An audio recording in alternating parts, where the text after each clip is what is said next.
Hello friends, कैसे हैं आप सभी। आई होप सब अच्छे होंगे। तो आज की इस वीडियो में हम एमपी सेट सोशोलॉजी यूनिट 3 का चैप्टर नंबर 1 पढ़ेंगे। और वैसे फर्स्ट और सेकंड यूनिट में थिंकर हैं तो वो हमने अभी छोड़ रखी हैं, उसको हम अलग से थिंकर रोज़ दो दो करके पढ़ा रहे हैं। तो ये थर्ड का यूनिट नंबर 3 का फर्स्ट चैप्टर है और वैसे 9th चैप्टर है, समाजशास्त्री अवधारणाएँ। तो समाज शास्त्रीय अवधारणाएँ क्या होती हैं? तो उनका अध्ययन, समाज शास्त्रीय अवधारणाओं का अध्ययन समाज के मूल आधारों पर आधारित होता है। समाज के मूल आधारों पर आधारित होता है, जैसे सामाजिक संरचना, संस्कृति, सामाजिक जुड़ाव वगैरह। ये इनके एग्जाम्पल हैं। सामाजिक संरचना क्या होती है? मतलब समाज की संरचना क्या है? तो उसकी इकाई क्या होता है? व्यक्ति होता है। व्यक्ति उसकी इकाई होता है। फिर निर्माण कैसे होता है? तो समूहों के द्वारा, संस्थाओं के द्वारा और संबंधों से इसका निर्माण होता है। सर्वप्रथम प्रयोग किसने किया था सामाजिक संरचना का? तो हर्बर्ट स्पेंसर ने अपनी पुस्तक द प्रिंसिपल ऑफ सोशियोलॉजी में इसका वर्णन किया था। ठीक है। फिर उसके बाद परिभाषाएं हैं सामाजिक संरचना की। समाज की संरचना का से पहले प्रयोग किया था हर्बर्ट स्पेंसर ने, उसकी पुस्तक थी प्रिंसिपल ऑफ सोशियोलॉजी। और उसकी इकाई क्या होती है? तो एक व्यक्ति होता है। ये शॉर्ट नोट्स हैं, बस आपको एक एक बार ही देखना है, इनको यहीं रिवाइज करना है। परिभाषा सबसे पहले R.K. मर्टन की है। सामाजिक इकाइयों की क्रमबद्धता और उनकी पारस्परिक निर्भरता से उत्पन्न व्यवस्था को ही इन्होंने सामाजिक संरचना बोला है। कार्ल मैनहेम, इनकी परिभाषा है अंतः क्रियात्मक सामाजिक शक्तियों का एक जाल है। सामाजिक संरचना क्या है? एक अंतः क्रियात्मक सामाजिक शक्तियों का जाल है, जिससे अवलोकन एवं चिंतन की विभिन्न प्रणालियों का जन्म होता है। उसके बाद है पॉर्सन्स की। तो पॉर्सन्स ने क्या बोला है? परस्पर संस्थाओं, एजेंसियों और सामाजिक प्रतिमानों तथा साथ ही प्रत्येक सदस्य द्वारा ग्रहण किए गए पदों तथा कार्यों की विशिष्टता को ही समाज की संरचना बोलते हैं। ठीक है। रेडक्लिफ ब्राउन आते हैं। इन्होंने बोला है कि संस्था द्वारा परिभाषित और नियमित संबंधों में लगे हुए व्यक्तियों की क्रमबद्धता ही सामाजिक संरचना है। अब आते हैं मैकाइवर और पेज। तो इन्होंने क्या बोला है? समूहों के बनने के विभिन्न तरीकों के संयुक्त रूप को ही सामाजिक संरचना कहते हैं। समूहों के बनने के विभिन्न तरीके, यानी कि समूह किन तरीक़ों से बन रहे हैं, उन सब तरीक़ों का संयुक्त रूप ही क्या है? सामाजिक संरचना है। ठीक है, याद करना है हमें ये। अब मजूमदार और मदान आते हैं। तो उन्होंने बोला है कि पुनरावृत्तीय सामाजिक संबंधों के तुलनात्मक स्थायी पक्षों से सामाजिक संरचना का निर्माण होता है। पुनरावृत्तीय सामाजिक संबंधों के तुलनात्मक स्थायी पक्षों से। ठीक है। तो ऐसे हमारे कुछ ये थिंकर हैं बीच बीच में जिनकी परिभाषाएं हैं, तो इनको हमें पढ़ना पड़ेगा, याद करना पड़ेगा। कुछ कुछ अच्छे से याद रख लेना जो इम्पोर्टेंट है, बाकी ऐसे ही थोड़ा देख लेना बस। मैकाइवर और पेज की कर लेना इनमें, और ये रेडक्लिफ और ब्राउन की देख लेना बस। अब आती है सामाजिक संरचना की विशेषताएं। तो सामाजिक संरचना क्या ब्राह्म रूप का बोध कराती है? सामाजिक संरचना क्या कराती है? बाह्य रूप का बोध कराती है। फिर अखंड व्यवस्था नहीं है। समाज संरचना क्या अखंड व्यवस्था नहीं है, ये व्यवस्थित क्रम विन्यास होता है। इसका क्रम कैसे होता है? व्यवस्थित होता है, एक के बाद दूसरी संरचना ऐसे कर करके पूरी व्यवस्थित क्रम विन्यास होता है सामाजिक संरचना का।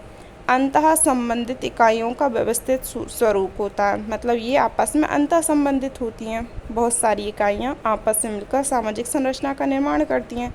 स्थायी अवधारणा है, अस्थायी नहीं होती, स्थायी होती है और निरंतर होती है। ठीक है। निर्माण कैसे होता है? अनेक उपसंरचनाओं से मिलकर बना होता है। ठीक है। छोटी छोटी संरचनाएं भी मिलकर संरचना बनाती हैं एक बड़ी। विघटन के तत्व सम्मिलित होते हैं। तो इसमें समाज की संरचनाओं में विघटन के तत्व पाए जाते हैं। तो ये क्या हो गई हमारी सामाजिक संरचना। और इसकी निर्माण सर्वप्रथम प्रयोग किसने किया था? हार्वर्ड स्पेंसर ने। पुस्तक कौन सी थी? The principle of sociology. ठीक है, ये तो हो गई हमारी सामाजिक संरचना, उसकी परिभाषा, उसकी विशेषताएं। इसके बाद आते हैं टॉलकॉट पार्सन्स का सामाजिक सिद्धांत। तो सामाजिक संरचना एक मूर्त संरचना है। इसने बताया था कि समाज की जो संरचना है मूर्त संरचना है। सामाजिक संरचना से अभिप्राय उस स्वरूप से जो समाज के विभिन्न अंगों के संयुक्त होने के उपरांत एक निश्चित क्रमबद्धता के रूप में विकसित होता है। ठीक है, सामाजिक संरचना का अभिप्राय उस स्वरूप से है जो समाज के विभिन्न अंगों के संयुक्त होने के उपरांत एक निश्चित क्रमबद्धता के रूप में विकसित होता है। मतलब क्रमबद्धता पाई जाती है और समाज की बहुत सारी अंगों का संयुक्त रूप ही क्या है? सामाजिक संरचना है। तो ये किसने बताया था? टॉलकॉट पार्सन्स का सामाजिक सिद्धांत है। इसमें इसके 4 प्रमुख प्रारूप हैं। कौन कौन से हैं? तो सार्वभौमिक सामाजिक प्रारूप है। सबसे पहले आता है हमारा सामाजिक सार्वभौमिक प्रारूप, फिर आएगा सार्वभौमिक प्रदत्त प्रारूप, फिर आएगा अर्जित सामाजिक प्रारूप, उसके बाद आता है एक प्रदत्त सामाजिक प्रारूप। तो इस तरीके से 4 प्रारूप हैं।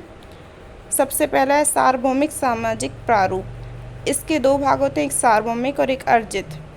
ठीक है, सार्वभौमिक में क्या होता है कि समाज की गतिशीलता में कमी आती है। सार्वभौमिक प्रारूप में क्या होता है? सार्वभौमिक और एक अर्जित होता है। ठीक है, समाज की गतिशीलता में कमी आती है इसमें, और इसमें वृद्धि होती है। ये समाजवादी व्यवस्था को प्रदर्शित करता है और ये पूंजीवादी व्यवस्था को प्रदर्शित करता है। कौन? सार्वभौमिक सामाजिक प्रारूप। ठीक है, उसके बाद दूसरा प्रारूप क्या है? सार्वभौमिक प्रदत्त प्रारूप। तो इसमें जो सार्वभौमिक शब्द है ये दोनों में सेम है, इसलिए सार्वभौमिक शब्द में क्या? समाज की गतिशीलता में कमी आएगी और समाजवादी भी होगा। ये तो सेम का सेम है। दूसरी बात अर्जित मूल्य, अर्जित की जगह पे क्या हो जाएगा? इसमें प्रदत्त। तो अर्जित मूल्य की जगह पे प्रदत्त मूल्य हो जाएगा, क्योंकि इसमें परिवर्तित है। ये मूल्य मतलब हमें प्रदान करने होंगे, मूल्य समाज द्वारा प्रदत्त होंगे। ठीक है, अर्जित मूल्य यानी कि स्वयं अर्जित कर रहे हैं, और प्रदत्त यानी समाज के द्वारा प्रदान किए जाते हैं वो मूल्य। तो सार्वभौमिक होंगे और प्रदत्त होंगे, प्रदान किए हुए होंगे। फिर अर्जित सामाजिक प्रारूप होता है, जिसमें सार्वभौमिक शब्द नहीं होता है। इसमें सार्वभौमिक की जगह क्या हो गया? अर्जित हो गया। मतलब समाज के द्वारा हमें प्रदान नहीं किए जाएंगे, हमें स्वयं अर्जित करने होंगे। तो ये अर्जित सामाजिक प्रारूप होगा। इसमें विशिष्ट सामाजिक मूल्यों को महत्व दिया जाता है, और अर्जित मूल्य क्या होते हैं? खुद के द्वारा अर्जित होते हैं। ठीक है, फिर चौथा आता है प्रदत्त सामाजिक प्रारूप। तो विशिष्ट सामाजिक मूल्य होते हैं ये, क्योंकि ये प्रदत्त होते हैं और समाज के द्वारा प्रदान किए जाते हैं, तो विशिष्ट होते हैं। ठीक है, और प्रदत्त सामाजिक मूल्य होते हैं रक्त संबंधों और स्थायी संबंधों, स्थानीय समुदाय पर आधारित समूह होते हैं ये वाले प्रदत्त सामाजिक समूह। ठीक है, ये 4 प्रारूप थे जो कि टॉर्सन्स के थे, टॉलकॉट पार्सन्स के थे ये। अब आते हैं अपन रैडक्लिफ ब्राउन का सामाजिक संरचना सिद्धांत। पहले अपन ने हार्वर्ड स्पेंसर का पढ़ा था, फिर ये था टॉलकॉट पार्सन्स का सामाजिक सिद्धांत। अब आते हैं अपन रैडक्लिफ ब्राउन का सामाजिक संरचना सिद्धांत पर। तो सामाजिक, ये रैडक्लिफ ब्राउन जो थे सामाजिक मानवशास्त्र के प्रणेता हैं। कौन है? सामाजिक मानवशास्त्र के प्रणेता रैडक्लिफ ब्राउन। अंडमान निकोबार द्वीप पर सिद्धांत का प्रयोग किया था इन्होंने स्वयं जाकर। ठीक है, फिर इसका अर्थ और संरचना बताइए। अर्थ क्या है सामाजिक संरचना का? कि संरचना भागों अथवा संगठकों के बीच किसी प्रकार का व्यवस्थित क्रम होता है। ये भागों और संगठकों के बीच किसी प्रकार का एक व्यवस्थित क्रम होता है। ठीक है, फिर 2 स्वरूप बताए इन्होंने, एक मूर्त यानी यथार्थ जो वास्तव में विद्यमान होता है, दूसरा क्या है? संरचनात्मक स्वरूप होता है। जिसका रूप नहीं होता है, संरचना का स्वरूप नहीं होता है, और एक होता है मूर्त या वास्तव में जो विद्यमान होता है उसका। इसकी कुछ विशेषताएं हैं, यानी कि सामाजिक संरचना जो होती है मूर्त होती है। पहला क्या है, सामाजिक संरचना मूर्त होती है। दूसरी, निरंतरता चलती रहती है समाज में, स्थिरता भी होती है, स्थायित्व भी होता है, गत्यात्मकता और निरंतरता। सामाजिक व्यक्तित्व की अवधारणा होती है, मतलब व्यक्ति विशेष को महत्व दिया जाता है, प्रकार से संबंधित होता है, क्योंकि एक तंत्र होता है और तंत्र मिलकर ही सामाजिक संरचना का निर्माण करता है। तो ये विशेषताएं किसकी हैं, रैडक्लिफ ब्राउन का सामाजिक संरचना सिद्धांत की, जो कौन है, सामाजिक मानवशास्त्र के प्रणेता हैं। ठीक है, उसके पश्चात हम आते हैं तत्वों पर। तो सामाजिक संरचना के तत्व कौन कौन से हैं, समूह होता है, संस्थाएं होती हैं, संस्कार होते हैं, हित और मूल्य होते हैं, सामाजिक संबंध, जादू एवं भूत विद्या आदि, ये सब मिलकर ये तत्व होते हैं जो सामाजिक संरचना को बनाते हैं। तो सामाजिक संरचना के तत्व हो गए ये समूह, संस्थाएं, संस्कार, हित एवं मूल्य, सामाजिक संबंध, जादू और भूत विद्या आदि। ब्राउन के अध्ययन के विभाग कौन कौन से थे, तो सामाजिक संरचना शास्त्र था, सामाजिक शरीर शास्त्र था, मतलब उन्होंने सामाजिक रचना पर बल दिया, फिर उन्होंने सामाजिक शरीर शास्त्र पर बल दिया, व्यक्ति विशेष की शरीर संरचना पर, फिर उसके बाद प्रक्रियाओं का अन्वेषण किया, समाज में क्या प्रक्रियाएं हो रही हैं उनकी गतिविधियों का अन्वेषण किया। उसके पश्चात हमारी सामाजिक संरचना का टॉपिक खत्म होता है, फिर आती है संस्कृति। तो संस्कृति क्या होती है और इसको किसने परिभाषित किया है, हम ये पढ़ेंगे। प्रयोग किसने किया था सबसे पहले संस्कृति का, E.B. टॉयलर ने 1871 में, जो मानव शास्त्र के पिता हैं। तो संस्कृति का सबसे पहले प्रयोग किसने किया था, E.B. टॉयलर ने 1871 में, जो मानव शास्त्र के पिता हैं उन्होंने।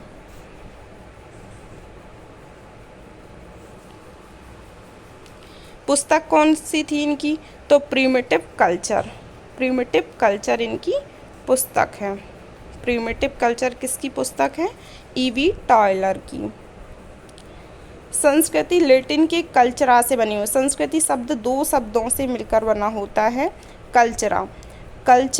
कल्चरा में दो शब्द हैं, एक संस्कृत है और एक संस्कार है। संस्कृत शुद्ध रूप है और संस्कार जो एक प्रत्यय रूप है। ठीक है, उसके पश्चात परिभाषा आती, संस्कृति होती क्या है, तो संस्कृति यानी किसी एक निश्चित क्षेत्र विशेष में रहने वाले लोगों की कला, विश्वास, नैतिकता, प्रथाएं, रहन सहन, जीवन, परिवहन के साधन, ये सब कुछ संस्कृति में आता है। चाहे वो मूर्त हो या अमूर्त हो, सब कुछ संस्कृति होती है। किसी भी समाज की सबकी अलग अलग संस्कृति भी हो सकती है या अलग अलग भी हो सकती है और एक भी हो सकती है। तो संस्कृति क्या है, वह संपूर्ण जटिलता है जिसमें ज्ञान, विश्वास, कला, नैतिकता, कानून, प्रथा और वे सभी क्षमताएं में गुण सम्मिलित होते हैं जिन्हें मानव समाज का सदस्य होने के नाते स्वीकार किया जाता है। मतलब संस्कृति, मानव अगर समाज का सदस्य है तो उसके नाते वह संस्कृति से ही सीखकर एक पीढ़ी से दूसरे पीढ़ी में अपनी संस्कृति को भेजता है, कायम रखता है ये। तो संस्कृति क्या हो गई, संस्कृति एक सीखा हुआ व्यवहार होता है मानव का, जो पीढ़ी दर पीढ़ी उसको सिखाया जाता है और एक पीढ़ी से दूसरी पीढ़ी में संस्कृति को ट्रांसफ़र करता है वो। ये संस्कृति की विशेषताएं कुछ, जो संस्कृति होती है सामाजिक और संचयी होती है। ठीक है, और ये सीखा हुआ व्यक्ति का व्यवहार होता है। अनुकूलन की क्षमता होती है संस्कृति में, प्रत्येक समाज की अपनी संस्कृति होती है। ठीक है, और मानवीय आवश्यकताओं की पूर्ति करती है। ठीक है, संतुलन तथा एवं संगठन होता है, संस्कृति का संतुलन भी होता है और संगठन भी होता है। ये सार्वभौमिक होती हैं, अधिवैयक्तिक होती हैं। संस्कृति कैसी होती है, सार्वभौमिक होती हैं और अधिवैयक्तिक होती हैं। अधिशाव्य भी, मतलब इसका कभी अंत नहीं होता है। ठीक है, ये संस्कृति की विशेषताएं हो गई। अब संस्कृति के निर्माण के आवश्यक तत्व, तो संस्कृति की संरचना में योगदान देने वाले अंग या इकाई से हैं। संस्कृति के निर्माण में आवश्यक तत्व कौन कौन से हो जाएंगे? जो संस्कृति की संरचना में योगदान दे रहे हैं, उसका निर्माण कैसे कर रहे हैं, जो तत्व हम अभी पढ़ के आए थे वही संस्कृति के निर्माण में आवश्यक तत्व हो जाएंगे। कौन से थे? समूह, संस्थाएं, संस्कार, हित, मूल्य, संबंध, जादू, विद्या आदि ये संस्कृति के तत्व थे। आवश्यक तत्वों, इन तत्वों का योग क्या कहलाता है? संकुल कहलाता है। इन तत्वों का योग संकुल। तो संस्कृति अगर संकुल आए ना तो संस्कृति के तत्वों का योग ही संकुल कहलाता है। ठीक है। इसका प्रयोग सबसे पहले किसने किया था? क्लार्क विस्लर ने। किसने किया था? क्लार्क विस्लर ने। इनकी पुस्तक कौन सी थी? Man and culture. कौन सी थी? Man and culture. तो ये हमें याद करनी है। क्लार्क विस्लर ने संस्कृति संकुल को परिभाषित किया और मैन एंड कल्चर इनकी पुस्तक है। सांस्कृतिक प्रतिमान क्या होते हैं? तो जब संस्कृति का विस्तृत रूप हो जाता है ना, जो वो सांस्कृतिक क्षेत्र में फैलती है, उसका एक निश्चित नियम हो जाते हैं, कानून हो जाते हैं, व्यवस्था हो जाती है, क्रमबद्ध हो जाती है, तो वो सांस्कृतिक प्रतिमान कहलाते हैं। वो एक विस्तृत क्षेत्र में फैल जाती है तो वो सांस्कृतिक क्षेत्र हो जाता है। ठीक है। अब संस्कृति के उदाहरण चरण स्पर्श करना, हाथ जोड़ना आदि ये हमारी संस्कृति के द्वारा ही सिखाए जाते हैं। ठीक है। फिर आते हैं सांस्कृतिक तत्व की विशेषताओं पे। तो विशेषताएं क्या हैं इसकी सांस्कृतिक तत्वों की? कि एक तो ये गतिशील होते हैं, उत्पत्ति से संबंधित इतिहास है, मतलब जब से ये स्टार्ट हुई है संस्कृति, उनका उत्पत्ति से संबंधित इनका पूरा इतिहास है।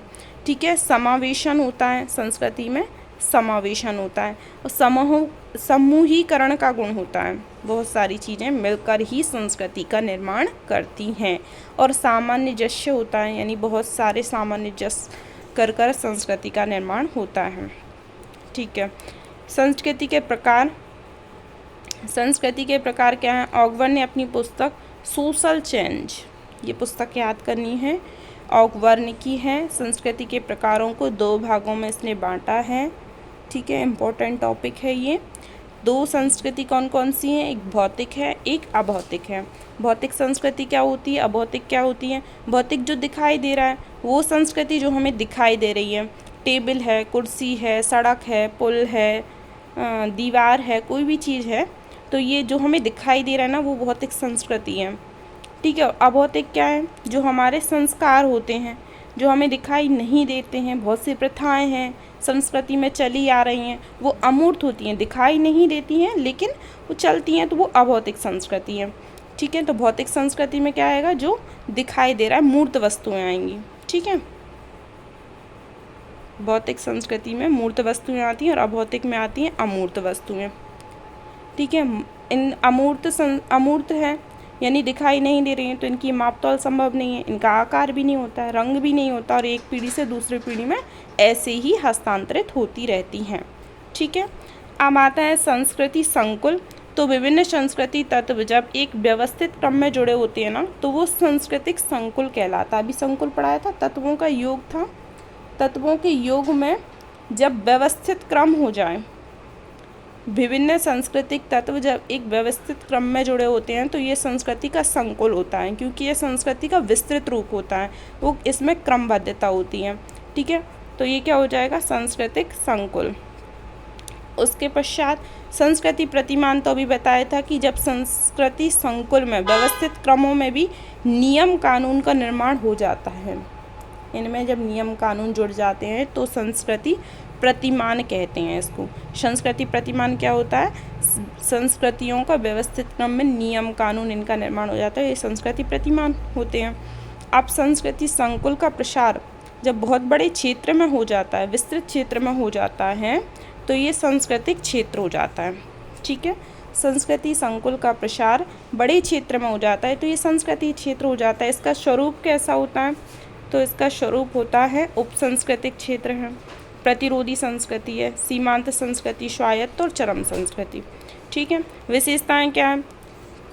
विशेषताएं आएंगी इसकी कि परिवर्तनशीलता पाई जाती है, इसमें परिवर्तित होगी क्योंकि बहुत बड़ा क्षेत्र होगा, धीरे धीरे करके पीढ़ी दर पीढ़ी परिवर्तित होती रहेगी। सांस्कृतिक संपर्कता आएगी, बहुत सारी संस्कृति आपस में मिल सकती हैं, एक संस्कृति दूसरी से मिलकर संपर्क स्थापित करेगी तो कुछ चेंजेस आएंगे।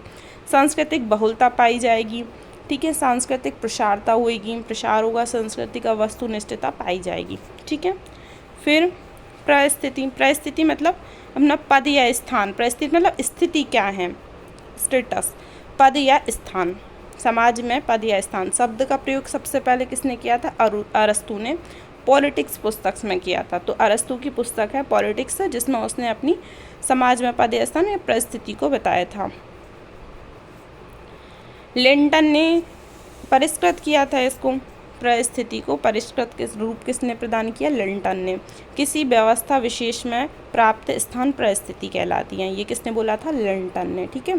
फिर उसकी विशेषताएं, परिस्थिति की विशेषताएं क्या है, सापेक्षिक होती हैं, ये समाज की आवश्यकताओं का परिणाम होती है, और प्रतिष्ठा परिस्थिति के समकक्ष है, ठीक है।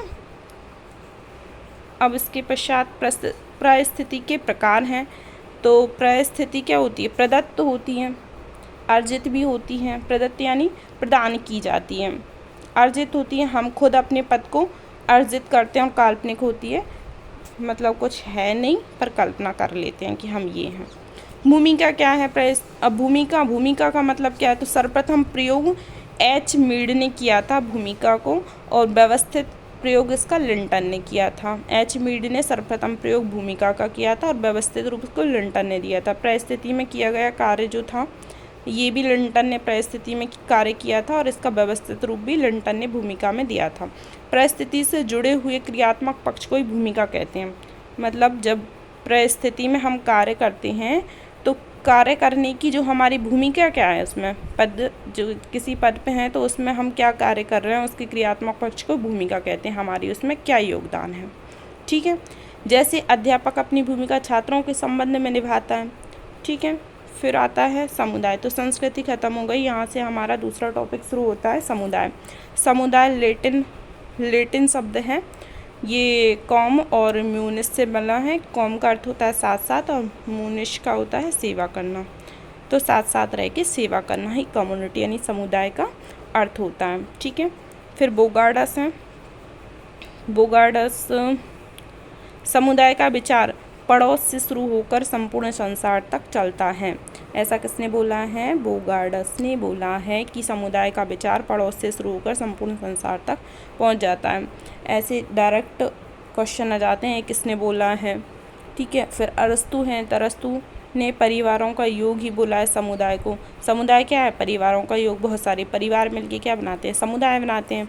समुदाय कितने प्रकार के होते हैं, तो ये 2 प्रकार के बताएं, एक नगरीय समुदाय और एक ग्रामीण समुदाय। नगरीय समुदाय क्या है, बहुलता एवं विभिन्नता पाई जाती है। नगरों में रहते हैं इसलिए बहुत विस्तृत क्षेत्र में होंगे, बहुलता पाई जाएगी, विभिन्नता पाई जाएगी, कृत्रिमता होती है और बनावटीपन होता है, ठीक है। फिर गतिशीलता, गतिशील होते हैं। व्यक्तिवादिता, व्यक्ति को अधिक महत्व दिया जाएगा। इसमें आर्थिक विषमता होती है क्योंकि एक ही चीज़ के लिए बहुत सारे लोग हैं, यहाँ पे ज़्यादा लोग होते हैं तो आर्थिक विषमता पाई जाती है, कोई अमीर है कोई गरीब है, इस तरीके से। ग्रामीण समुदाय में कृषि पर आधारित होते हैं, ये प्रकृति में घनिष्ठ संबंध रखते हैं, प्रकृति से ज़्यादा जुड़े हुए रहते हैं ग्रामीण समुदाय के लोग। सरल और सादा इनका जीवन होता है, सामुदायिक भावना पाई जाती है और जनसंख्या भी कम होती है, ठीक है।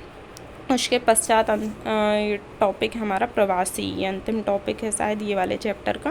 प्रवासी क्या होता है, तो एक ही स्थान पर उत्पन्न हुए लोग जो किन्हीं कारणों से अलग स्थान पर चले जाते हैं।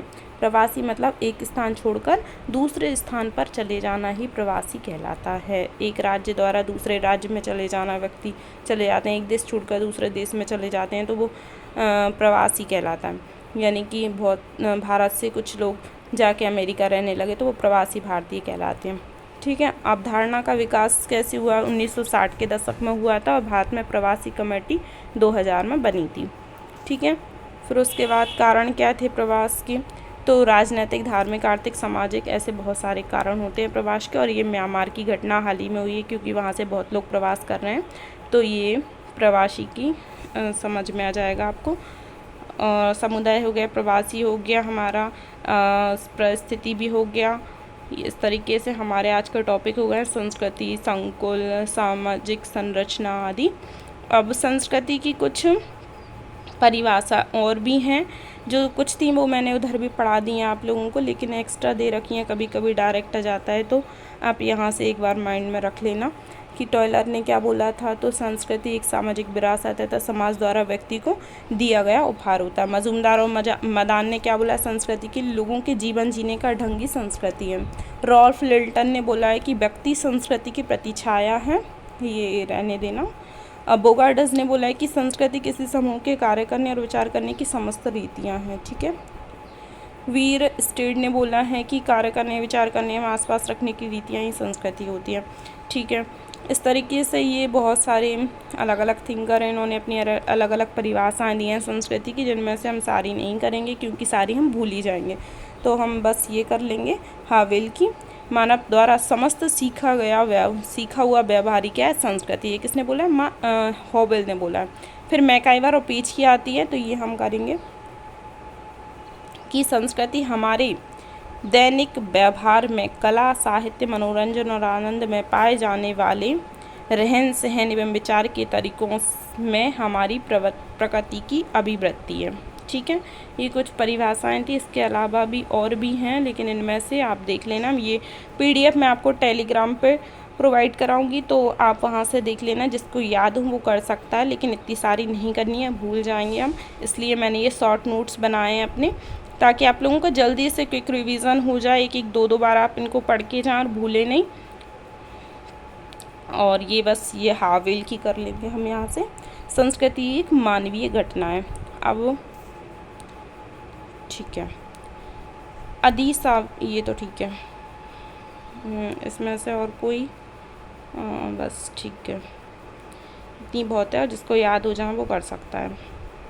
अब संस्कृति संकुल जो वहाँ पे पढ़ाया था उसका यहाँ डिटेलिंग दी हुई है और उसकी कुछ परिभाषाएं दी हैं, तो जितनी हो जाएंगी हम कर लेंगे। हावेल की कर लेंगे। संस्कृति संकुल आपस में घनिष्ठ रूप से संबंधित तत्वों का एक जाल है। ये किसने बोला था, हॉवेल ने बोला था संस्कृति संकुल के लिए।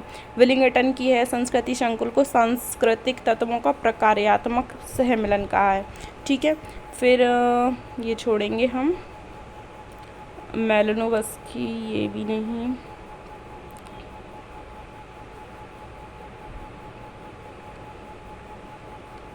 ठीक है। इसमें से हम एक दो ही कर लेंगे, दो परिभाषाएं। उसके पश्चात हम पढ़ेंगे समुदाय की परिभाषा।